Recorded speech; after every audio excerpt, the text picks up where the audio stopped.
అందువల్ల మీకు కొన్ని మూలికలు చెప్తాను. మూలికలు వేలాది మూలికలు ఉన్నాయి.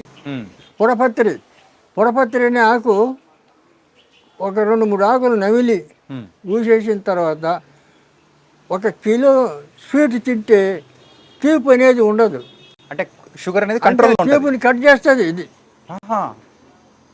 ఎంత 1 కిలో తినండి అంతవరకు ఆ తీపి అనేది తెలియదు మనకు. అంత ఏదో మట్టిపేట తిన్నట్లు ఉంటుంది. పొడపత్రి అటువంటి మూలికలు ఉన్నాయి. దాన్ని కూడా వాడతారు, అది కూడా వాడుకోవచ్చు. తర్వాత ఇంకా అనేక మూలికలు ఇలాంటివి చాలా ఉన్నాయి. కాబట్టి మీకు ఈజీగా ఈ దూసరాకు, ఈ అతిబల ఇవి వాడుకోవచ్చు. ఇవి వాడుకుంటే తర్వాత ఈ అతిబలలో కూడా ఒక ప్రత్యేకత ఉంది. అతిబల ఒక 7 మందం ఉండే కట్టెలన్నీ కొట్టి 1 అడుగు పొడవు పెట్టి దాన్ని కట్టగట్టాలి. ఆ కట్ట ఎట్ట కట్టాలి? రాగి తీగితో కట్టాలి. రాగి తీగితో చుట్టాలి.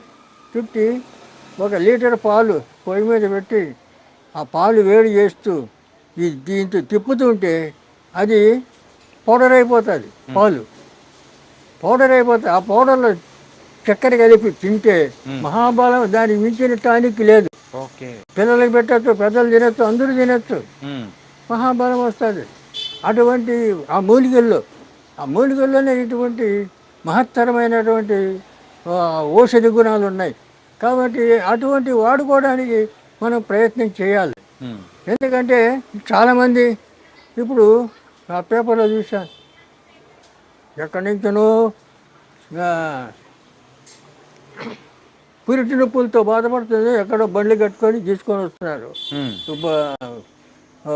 ఎవరిని, గర్భిణీ స్త్రీని. ఇవన్నీ ఉండేవి కాదు. ఎక్కడో తీసుకొని పోయి ఎక్కడో బాధపడేసి అవసరం. ప్రతి ఊర్లో కూడా ఇప్పుడు ఊర్లలో మంత్రసానులన్నీ ఉండేవాళ్ళు ముసలమ్మలు. ఇప్పుడు మంత్రసానులు ముసలమ్మలు ఎవరిని ఉన్నిస్తున్నారు? అందరినీ చంపి పారేస్తున్నారు. లేకుండా అవి శ్మశానంలో వదిలేస్తున్నారు. ఇళ్లలో ఉండనిస్తలేరు, బతకనిస్తలేరు. పెద్దవాళ్ళు ఎవరు లేరు కదా సభ చెప్పేదానికి. పూర్వం ప్రతి ఇంట్లో కూడా పెద్ద మనుషులు ఏదో ఒకటి చిట్కా వైద్యం తెలుసు వాళ్ళకి, అందరికీ తెలిసేది. వాళ్ళ చిట్కా వైద్యులతోనే వాళ్ళు 100 ఏళ్ళు చల్లగా బతికారు. మరి మనం ఇప్పుడు 100 ఏళ్ళు బతుకుతున్నామా? 50 ఏళ్ళు బతకడం అంటే చాలా కష్టమైపోతుంది. ఎందుకు?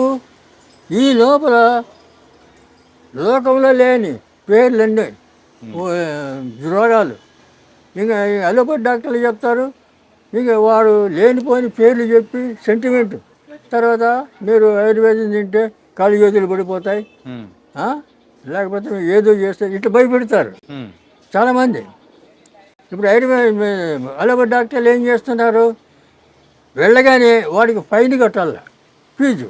ఓపీ ఫీజు అనేది మనం కట్టాలి. ఫీజు వాడికి ఫైన్ కట్టాలి, వాడిని చూడడానికి ఫైన్ కట్టాలి. ఇది ధర్మం కాదు కదా. ఫైన్ తీసుకో, 2000 ఫైన్ ఒక్కొక్క హాస్పిటల్లో అటు పెట్టారు. బోర్డు పెట్టుకుంటే వాడు ఫైన్ కట్టాలి. ముందుగానే మనం అపాయింట్మెంట్ కూడా బుక్ చేసుకోవాలి. 4-5 రోజులు వెయిట్ చేయాలి. వెయిట్ చేయాలి. ఇవన్నీ అనవసరం. మన ఇంటి చుట్టూ ఉన్నాయి మూలికలు, మన ఇంటి చుట్టూ ఉన్నాయి. తెలుసుకోవాలి. తెలుసుకొని అవి వాడుకుంటే మనం ఆరోగ్యం బాగుపడుతుంది. ఈ డాక్టర్ల దగ్గర తిరిగే అవసరం ఉండదు. కాబట్టి ఇప్పుడు జనాలు ఏం చేయాలంటే, అనాది నుంచి ఆయుర్వేదం, మనం మనిషి పుట్టుక నుంచి ఆయుర్వేదం వచ్చింది. అలోపతి నిన్న మొన్న వచ్చిన అలోపతి, ఇంగ్లీష్ మందులు ఇవి కాదు. మనకు మన భారతదేశంలో ప్రప్రథమంగా ఆయుర్వేదంతోనే మనము జీవనం సాగిస్తూ వచ్చినాం. ఆయుర్వేదం అంటే మనకు ఇక్కడ లక్షలాది మూలికలన్నీ మనకు కనపడుతున్నాయి. వీటన్నిటిలో కూడా ఔషధి గుణాలు ఉన్నాయి. ఈ మూలికలన్నీ తెలుసుకొని అవి వాడుకుంటే మనకు ఎలాంటి జబ్బులు రావు. కానీ ఇప్పుడు ప్రస్తుత పరిస్థితి కాలం ఎట్లుందంటే మెకానికల్ లైఫ్ అయ్యింది. ఈ మెకానికల్ లైఫ్లో ఇప్పుడు సాఫ్ట్వేర్ ఇంజనీర్లు పోతారు, రాత్రి అంతా పనిచేసి 4 గంటలకు వచ్చి వాడు అప్పుడు అన్నం తిని అప్పుడు పడుకుంటాడు, మధ్యాహ్నం 12 గంటలకు లేస్తాడు. ఇది క్రమం కాదు కదా. కాబట్టి ఆయుర్వేదానికి ఇలాంటివన్నీ ఇప్పుడు అడ్డు వస్తున్నాయి. ఇప్పుడు జీవన శైలి మారిపోయింది. తెలుసుకోవడానికి ప్రయత్నం చేయాలా. రెండవది సంసారాలు, భార్య భర్త, ఒక 2 పిల్లలు, ఇంకా వాళ్ళకి పెద్ద మనుషులు ఉన్నారు లేరు ఉండనివ్వరు. ఇలా పరిస్థితి అయింది. మరి ఎవరు చెప్తారు వాళ్ళకు? చెప్పేవాళ్ళు లేరు. కాబట్టి ఈ పరిస్థితుల్లో కనీసం మేము ఇప్పుడు ఆయుర్వేదంలో 20 పుస్తకాలు రాశాను. ఆయుర్వేదం ఈ నాటు వైద్యం అనేది 660 పేజీలు పెద్ద పుస్తకం. దాంట్లో అన్ని చిట్కా వైద్యం ఉంది. అది ఇంట్లో ఉంటే చాలు, దాన్ని చదువుకుంటే మీకు అన్నీ అర్థమైపోతాయి. కానీ చెట్లు మూలికలు అన్నీ తెలుసుకోవాలి. ఎవరైనా పెద్ద మనుషులు ఉంటే అడగాలి, లేకపోతే మాలాంటి వాళ్ళు ఎవరైనా ఉంటే చెప్పాలి. ఇప్పుడు మాకు ఇంతవరకు ఎలాంటి జబ్బులు లేవు. మాది ఆయుర్వేద కుటుంబం, వంశపారంపర్య మాకు వస్తుంది ఈ వైద్యం. మీ నాన్నగారు, తాతగారు అందరూ కూడా దగ్గర నుంచి వస్తుంది. అందరూ ఆయుర్వేదికంలోనే ఉన్నారు. ఆయుర్వేదం. అందువల్ల మాకు ఇవన్నీ పుట్టుకతోనే తెలుసు. మేము చిన్నప్పటి నుంచి మా అమ్మ నాన్న చేస్తుంటే కూడా మేము చూసి అనుభవంతో అవన్నీ నేర్చుకోవడం, తర్వాత పెద్ద అయిన తర్వాత పుస్తకాలు రీడ్ చేయడం, ఇవన్నీ గ్రంథాలన్నీ చూడడం, చదవడం, ఇవన్నీ ఈ రకంగా అన్నీ ఇలా కష్టపడి అన్నీ నేర్చుకున్నాం. ఎందుకంటే ఇప్పుడు దీనికి తోడు నేను జ్యోతిష్యం కూడా, ఆయుర్వేదం ఎంతనో జ్యోతిష్యం కూడా నాకు అంత ప్రవీణత ఉంది. ఎందుకంటే పెద్ద పెద్ద నాయకుల జాతకాలు రాసాను. 10 సంవత్సరాలు నేను జ్యోతిష పత్రిక నడిపాను. జాతక ఫలం అనే పత్రిక నడిపాను 10 సంవత్సరాలు, 73 నుంచి 83 వరకు. మా గురుగారు వడ్డాది వీర్రాజు సిద్ధాంతి గారు జ్యోతిషంలో, ఆయన మహాపండితుడు, రాజమండ్రి. తర్వాత ఇప్పుడు నా వయసు 87 సంవత్సరాలు. నేను ఇంకా ఉంటానంటే మా అమ్మ, నేను అమ్మవారి సేవ చేస్తాను. అమ్మ చెప్తాను, నువ్వు ఉంటావురా, ఇంకా ఉంటావురా అంటే. కాబట్టి ఆయుష్ పెరగాలంటే ఆయుర్వేదాన్ని నమ్ముకోవాలి. ఆయుర్వేదం నమ్ముకొని ఆయుర్వేదాన్ని వాడితే ఆయుష్ పెరుగుతుంది. ఆయుర్వేదం అనగానే ఆయుష్ పెరుగుతుంది అనే లెక్క. కాబట్టి ఇలాంటి ఇంత గొప్ప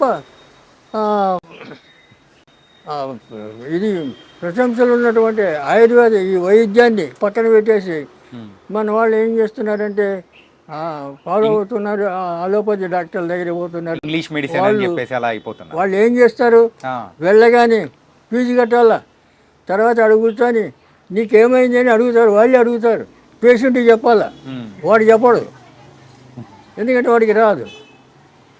ఆ పేషెంట్ చెప్తాడు, నాకు ఎక్కడ వస్తుంది అక్కడ వస్తుంది, నీకు స్కానింగ్ చేయాలా, అన్ని టెస్టింగ్ చేయాలా అని చెప్పి అవన్నీ చేసి 10,000 బిల్లు వేస్తాడు. బిల్లు చేసుకొని రేపు రాపో రిపోర్ట్ చూసి చెప్తా అంటాడు.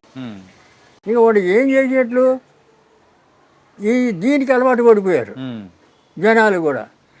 ఇంకా ఎక్కడైనా జ్వరం వస్తే పరిగెత్తారు, లైన్లు కడతారు. ఇప్పుడు ఏం లేదు, సొంటి మిరియాలు దంచుకొని కషాయం పెట్టుకొని అయితే జ్వరం పోతుంది. అవునా? సొంటి మిరియాలు దంచాల కలిపి కషాయం పెట్టాలా, పొద్దున సాయంత్రం అయితే అయిపోయాయి. లేదు, జ్వరం వెళ్ళిపోతుంది, జ్వరం పోతుంది. తర్వాత ఓమ పువ్వు, పుదీనా పువ్వు, కర్పూరం, ముద్ద కర్పూరం, ఈ 3 కలిపి గిన్నెలు వేస్తే ఆటోమేటిక్గా అది లిక్విడ్ అయిపోతుంది. దాంట్లో మనం ఏం పోసే అవసరం లేదు, కలిపే అవసరం లేదు, లిక్విడ్ అయిపోతుంది. ఒక సీసాలు పెట్టుకోవాలా. పెద్దవాళ్ళు 4-5 చుక్కలు సుమారు గోరెచ్చటి నీళ్ళల్లో 4-5 చుక్కలు వేసుకొని తాగాలి. చిన్నపిల్లలకు 2-3 చుక్కలు వేయాలి. అట్లా తాగితే 96 రకాల జ్వరాలు పోతాయి దాంతో. ఎంత సింపుల్. మరి దానికోసం పరిగెత్తారు, అలోపతి డాక్టర్ల దగ్గర పరిగెత్తారు. ఏం అవసరం? కాబట్టి ఇవన్నీ తెలుసుకోవాలి. ఇవన్నీ చెప్తాం, చాలా చెప్తూనే ఉన్నావు. సుమారు ఇప్పుడు 4 ఏళ్ళ నుంచి చెప్తూనే ఉన్నాను నేను. అందుకే సార్ మీ దగ్గరికి వచ్చింది అందుకే అనమాట. ఏంటంటే ప్రేక్షకుల దగ్గర చెప్పాలి, ఇలాంటి ఆయుర్వేదిక్ అనేది ముందుకు తీసుకెళ్లాలంటే మీలాంటి పెద్దవాళ్ళు చెప్పాలి. కానీ ఇవన్నీ తెలుసుకోవాలి. ఇప్పుడు కొంతమంది వాళ్ళ టెక్నిక్ ఏం చేస్తారు, మూలిక చూపిస్తారు. ఈ ఆకు తింటే మీకు సర్వరోగ నివారణ అంటాడు. ఉమ్, ఆకేందో చెప్పడు, అది ఎట్లా తినాలో చెప్పడు. ఉమ్, అవును. ఆ? మరి వాడిని ఏం చేయాలా? ఉమ్, ఆ? తప్పుడు లంచం కూడా చెప్పాలా, ఉమ్, దాని గురించి చెప్పాలా, అవును చెప్పాలి, అర్థమయ్యేటట్టు చెప్తేనే కదా. చెప్తేనే కదా. ఉమ్, తర్వాత ఇంకోటి, మీరు ఇది దగ్గర పూజగేలో పెట్టుకుంటే మీకు కోట్లు వచ్చేస్తాయంటాడు. మరి ఏంది పెట్టాలాడా, అది చెప్పడు. చెప్పరు. ఏంటిది? ఉమ్, ఇటువంటి ఎన్ని ప్రచారం చేస్తాడు మీడియాలో. చేయకూడదు ఇవి. ఆ, మీడియా వాళ్ళు అడగాల, ఎట్లా ఎట్లా ఎట్లా ఎట్లా వస్తుందిరా ₹1,00,00,000 చెప్పు అని అలా ఆ. అడగద్దా? అంతే, అడగాలి, ఆ? అడుగుతాం. ఇలాంటి ఎదవలు చాలామంది తయారైనారు, ఉమ్, అనవసరమైన అని ప్రజల్ని రాంగ్ రూట్లో పెట్టాడు. ఉమ్, ఇక వాడేం చేయాలి, మళ్ళీ వాడికి ఫోన్ చేయాల, ఉమ్, నువ్వు ఏదో చెప్పినావు మీడియాలో అదేంది ఇదేంది అని అడగాల. అది అడగకూడదు. ఉమ్, మేము అదే కదా ఓపెన్గా చెప్తాను, ఉమ్, నువ్వు ఏ రోగమైనా చెప్తాను, ఓపెన్గా చెప్తాను, చేసుకోండి మీరు. ఆ, మీకు చేత కాకపోతే రండి, నేను చేసిస్తా, ఉమ్, వాడి మీద చెప్తా ప్రతి దానికి. అందువల్ల ఇప్పుడు షుగర్కు ఇంకా 21 రకాల ఈ మూలికలన్నీ కలుపుతాం, కలిపి పొడి చేసి క్యాప్సూల్ నింపుతాం, ఆ క్యాప్సూల్ పెట్టి ఆ క్యాప్సూల్ ఇస్తాం.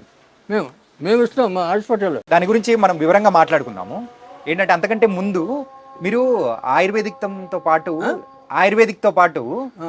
అంటే జ్యోతిష్యం అనేది కూడా చేశారు. అవును. సో ఒక 10 సంవత్సరాలు అన్నారు కదా. మీరు ఈ 10 సంవత్సరాల్లో చూసిన ఎత్తుపల్లాలు కానీ, సో ఆ రోజుల్లో జరిగిన సంఘటనల గురించి కానీ చెప్పడం కానీ అన్ని జరిగాయా? మేము ఆ, పివి నరసింహారావు జాతకం ఆ, 10 ఏళ్ళు ముందే రాసాం మా పత్రికలో, ఓకే. ప్రధాని అవుతాడని. ఉమ్, 81లో మా పత్రిక ఉన్నాయి రెఫరెన్స్ నా దగ్గర. ఓకే. 81లో మేము రాసిన 91 ప్రధాని అయ్యాడు. ఉమ్, అలాగే రాజీవ్ గాంధీ ఉమ్, సింగపూర్లో పైలట్గా ఉన్నాడు. అవును. ఇక్కడ జైల్ సింగ్ రాష్ట్రపతి అవార్డు ఉంది నాకు. ఓకే. నేను యూత్ కాంగ్రెస్ సెక్రటరీగా పనిచేశాను, కాంగ్రెస్ వర్కర్ నేను ఇప్పుడు కూడా. ఆహా, ఓకే. 82లో మా పత్రికలో రాసాం రాజీవ్ గాంధీ ప్రధాని అవుతాడు, 84లో అన్నాం. ఆ, అప్పుడు ఇందిరాగాంధీ ప్రధానిగా ఉంది. ఉమ్, ఎలాగవుతుంది? చాలామంది పండితులు అడిగారు ఎలాగవుతుంది అంటే, ఎలా అవుతారు అని చెప్పి వెయిట్ అండ్ ప్రశ్నించారు. సీ. ఆ, ఆగండి, ఆగి చూడండి అన్న. ఆ, 84లో వాడు కాల్చాడు, ఆమె చనిపోవడం, ఇమ్మీడియట్ రాజీవ్ గాంధీని పిలిపించి ప్రధాని చేయడం, ప్రధాని చేయడం. Jail Singh yeah. జరిగింది. ఉమ్, ఇటువంటి ఇన్సిడెంట్లు చాలా. మోడీ 12లో కృష్ణపతిలో రాశాను. ఉమ్, అప్పుడు కాంగ్రెస్ ఉంది సెంట్రల్లో, నేను కాంగ్రెస్ వర్కర్ని. అయినా కూడా కాంగ్రెస్ పోతుంది, బీజేపీ వస్తుంది, మోడీ ప్రధాని అవుతాడని రాశాను. రిఫరెన్స్ ఉన్నాయండి నా దగ్గర, అది మీరు అంత గొప్పవారు కాబట్టి ప్రిడిక్ట్ చేశారు. చెప్తున్నా. యా. రాశాను. ఉమ్, రాస్తే అయినా కూడా ఇన్ని చేసినా వాళ్ళు ఎవరు పట్టించుకోలే. ఉమ్, అప్పుడు నేను శ్రీశైలంలో శివాజీ స్ఫూర్తి కేంద్రం ఉంది, అక్కడ డాక్టర్గా ఉన్నా. ఆహా. శ్రీశైలంలో 10 ఏళ్ళు ఉన్నా అక్కడ. ఇది ఏ సంవత్సరంలో జరిగింది? 2012 2012. ఆ. 10 సంవత్సరాలు. 2012 పేపర్ ఉంది మా దగ్గర, ఓకే. కాపీలు ఉన్నాయి. కాబట్టి ఇవన్నీ ఊరికి మాట చెప్పడం కాదు, ఉమ్, ఇలాగ ఎన్నో సమస్యలు. అప్పుడు ఇందిరాగాంధీ ప్రధాని. ఉమ్, మేము అప్పుడు ఫస్ట్ ఇందిరాగాంధీ ఇక్కడ క్యాంప్ వస్తే మేము ఫస్ట్ ఆమెకు సెక్యూరిటీ, ఉమ్, మా తర్వాత ఈ పోలీసు, యా. అటు సెక్యూరిటీ ఉండాలి. అలాగా బ్రహ్మానందరెడ్డి సీఎం ఉండే అప్పుడు. అంటే ఇంకా ఆ రోజుల్లో జరిగిన కూడా మీరు ముందుగానే మీరు ప్రిడిక్ట్ పుట్టలేదు, చేసి. మీరు పుట్టలేదు. మేము పుట్టలేదండి, మేము పుట్టలేదు. ఇట్లా మీరు చెప్తాను. ఆ, మేము అప్పటి నుంచి కూడా ఆ, ఎన్నో కార్యక్రమాలు చేశాను. ఆ, 30 మంది ఐఏఎస్ తెలుసు నాకు Yes. సెక్రటరియట్లో. ఉమ్, ఫోన్ చేసి ఈ అబ్బాయి వస్తున్నాడు ఉద్యోగం ఇచ్చేయండి అక్కడ అంటే ఇచ్చాడు. అది. క్రితం లేదు, 200 మంది పెట్టించినట్ల ఉమ్, ఉద్యోగాల్లో. వాళ్ళు ఆఫీసర్లు రిటైర్డ్ అయిపోయారు. యా. నేను పెట్టిన వాళ్ళు 30 మంది పెళ్ళిళ్ళు చేశాను. ఉమ్, వాళ్ళ పిల్లలు ఇప్పుడు ఇంజనీర్లు, డాక్టర్లు, ఫారినర్లు. ఫారెన్ లో. ఉమ్, తర్వాత ఇటువంటి ఒక ఊర్లో కమ్యూనిటీ హాల్ కట్టించాను ఫ్రీగా.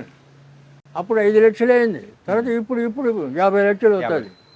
మీరు అలాంటి గొప్పవారు కాబట్టి ఏంటంటే కేవలం దాని గురించే కాకుండా ఈ ఆయుర్వేదిక్ అనేది చాలా తక్కువ మంది మాత్రం చెప్తేనే మరి ప్రజలు రిసీవ్ చేసుకోగలుగుతారు.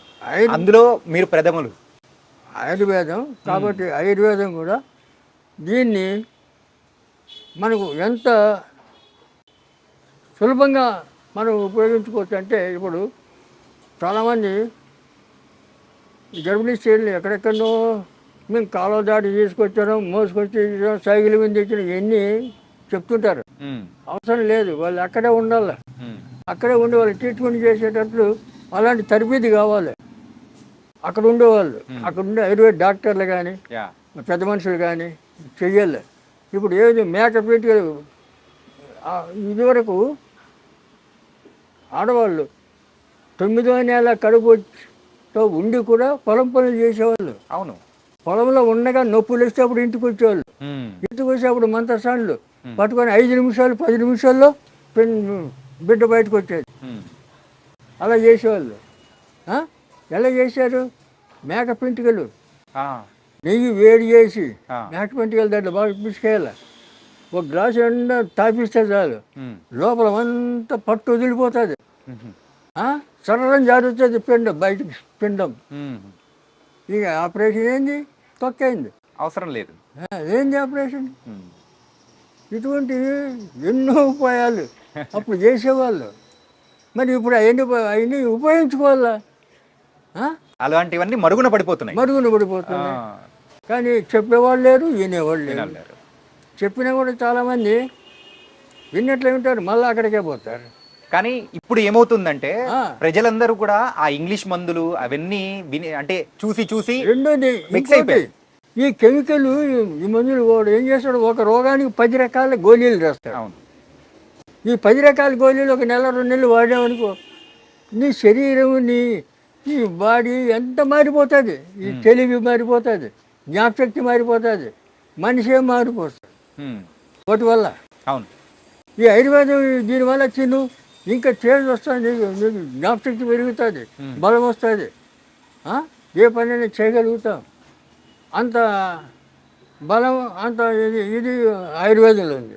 మరి దీన్ని ఇదంతా కెమికల్ కదా. అవును, ఈ కెమికల్ తిని నాశనం అయిపోతున్నారు జనాలు. ఇప్పుడు ఇంకొకటి తాగుడు అలవాటు పడ్డారు. ఇప్పుడు ఉన్న వాటిల్లో ఎక్కువగా షుగర్ వ్యాధిగ్రస్తులు ఎక్కువ అయిపోతున్నారు. అవును, సో ఆ షుగర్ వ్యాధికి ఏమన్నా విముక్తి ఏమన్నా ఉందా మన ఆయుర్వేదిక్? మూలికలు చెప్తే కదా, అతిబల, దూసర్తీగా, ఇటువంటి కొన్ని మూలికలు ఉన్నాయి. ఇంకా అటువంటి వాడుకోవచ్చు. మేము ఇవన్నీ పుస్తకంలో రాసాం. తర్వాత లేదు వాళ్ళకి ఇబ్బంది అయితే మేము ఇవన్నీ సుమారు 21 మూలికలు సేకరించి అవన్నీ పొడి చేసి క్యాప్సూల్ చేసి మేము మా క్లినిక్లో మేము ఇస్తున్నాం. ఓకే, చిక్కడపల్లి క్లినిక్ ఉంది మాకు, గాయత్రి ఆయుర్వేద ఫార్మసీ క్లినిక్ అని ఉంది. వీడియో చూసే వాళ్ళు చాలా మంది కూడా అంటే డైరెక్ట్ రాలేకపోతారు. అవును, అలాంటి వాళ్ళకు మనం పార్సల్ పంపించే అవకాశాలు ఏమన్నా ఉన్నాయా? కాబట్టి అది వాడచ్చు. తర్వాత దానికి మేము ఇంగ్లీష్ రసాయనం ఇస్తాం. ఒక కందిగింజంత మాత్ర ఉంటుంది, ఆ మాత్రలు అది ఇది కలిపి వేసుకుంటే కంట్రోల్ అయిపోతుంది, మళ్ళీ లైఫ్లో రాదు. రెండవది దీంట్లో సుఖం ఏంటంటే ఆయుర్వేదంతో తగ్గిన రోగం మళ్ళీ రాదు, జన్మలో రాదు. రూట్స్ సహా అది ఖాళీ చేస్తుంది. ఏది ఆయుర్వేదం పేరుతో సహా మొత్తం తీసేస్తుంది మొత్తం. కానీ ఈ కెమికల్ ఇంగ్లీష్ ముందు అలా చేయదు కదా, చెయ్యదు. కాబట్టి వాళ్ళు ఏమో చెప్తారు, ఎందుకంటే ప్రభుత్వం వాళ్ళ మాట వింటారు. ఇప్పుడు ప్రభుత్వాన్ని కూడా వాళ్ళే కంట్రోల్ చేస్తారు. తర్వాత ఇవన్నీ ఏం చేస్తారంటే, ఇప్పుడు మీకు చిన్న ఎగ్జాంపుల్ తర్వాత చేస్తాను.